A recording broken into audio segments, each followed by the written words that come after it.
Hello everyone, welcome to Life Moral Stories.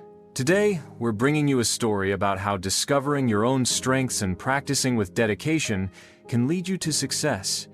It's a tale that will remind us that we all have unique talents, and with the right mindset, we can excel in anything we set our minds to along the way. We'll also learn some new words and how to use them in sentences to improve our English in a fun and simple way. So, stay with us till the music ends. Once in a small peaceful town there lived a family in a quiet corner of the city. This family had a 2-year-old boy named David, who was in the 6th grade. David was an energetic kid who loved playing outdoors, and his favorite activity was playing soccer almost every day. David would head out to the nearby public field where he honed his skills one afternoon. After coming home from school, David slumped onto the couch looking deep in thought. He opened a school book, stared at it for a moment, and then leaned back into the soft cushions with a dissatisfied look on his face. His father, who had just come in from the backyard, noticed this unusual behavior and walked over to his son sitting beside David. He asked what was bothering him. David explained that he had received a poor grade in math, but that wasn't what was truly upsetting him. He shared that his close friend and neighbor, Matt, always seemed to score high in math. No matter how hard David tried, he just couldn't seem to do as well.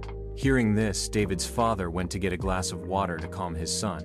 Once David had relaxed a bit, his father took him outside to their small backyard garden, which was filled with shady trees and a peaceful atmosphere. David, his father began, "Want you to understand 3 important lessons from what happened today. These are lessons that will guide you as you grow older." David, who deeply respected his father, was a bit confused but intrigued. "Can you explain those lessons, Dad?" he asked.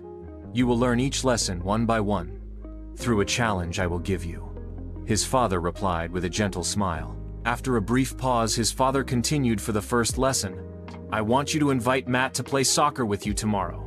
David nodded, eager to find out what lesson his father had in mind. The next morning, the weather was bright and welcoming, and David went to school with his usual excitement that afternoon. After school, he invited Matt to join him for a soccer game at the nearby field as usual. David, who played soccer almost every day, dominated the match. He scored 3 goals, leading his team to a big victory. Meanwhile, Matt, who wasn't very familiar with soccer, struggled. He often lost the ball and made several mistakes.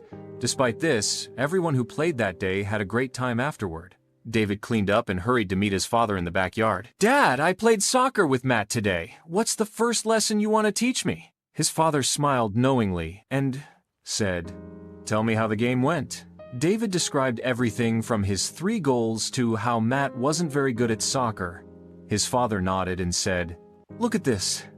Matt may not be good at soccer, but he's great at math. Just like how you might struggle with math. But at soccer, we're all different. And that's okay. We each have our own strengths and passions." David felt a wave of understanding wash over him. He realized that people are different and don't have to be the same, but curious as always, he immediately asked about the second lesson. For the second lesson, his father said, "I want you to pay close attention to Matt tomorrow at school. Keep track of how often you see him counting or working with numbers." The following day, David eagerly went to school, excited to complete his father's challenge throughout the day. Quietly observed Matt, noticing how often he was engaged in math-related tasks after school. David passed the time playing soccer again until his father returned home that evening. David approached his father and reported his findings. "Dad, Matt was counting a lot today. He was working on math problems, solving puzzles, even calculating things like change during recess. And he even counted the petals on a flower." His father smiled warmly and said, "That's the second lesson. Matt is good at math because he enjoys it, practices it often.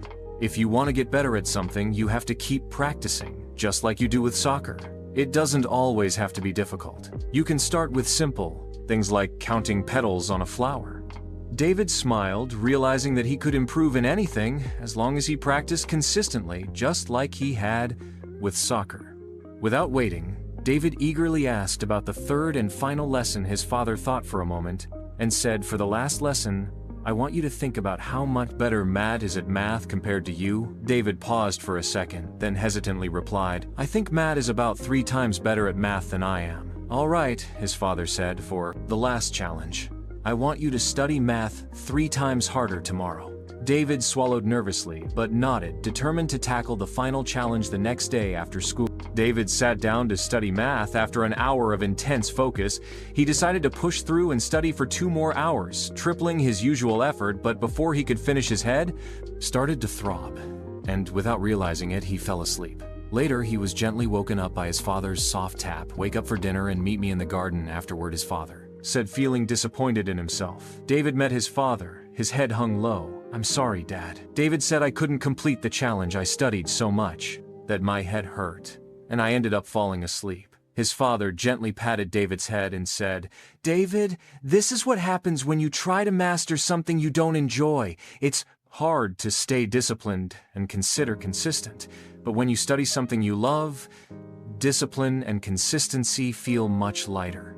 Just like how you stay dedicated to playing soccer." After a brief silence, his father gave him the final piece of advice. "So if you want to be smart and become an expert at something, either study what you love or learn to love what you're studying." David, filled with admiration for his father's wisdom, promised to carry these 3 important lessons with him for the rest of his life. Today, we learned new words and sentences through this story. Remember, learning English can be fun when you practice regularly. So keep listening, learning, growing. Make sure to like, comment, and share how this story helped you improve your English. Thank you for watching, and I'll see you in the next story, where we'll continue learning together.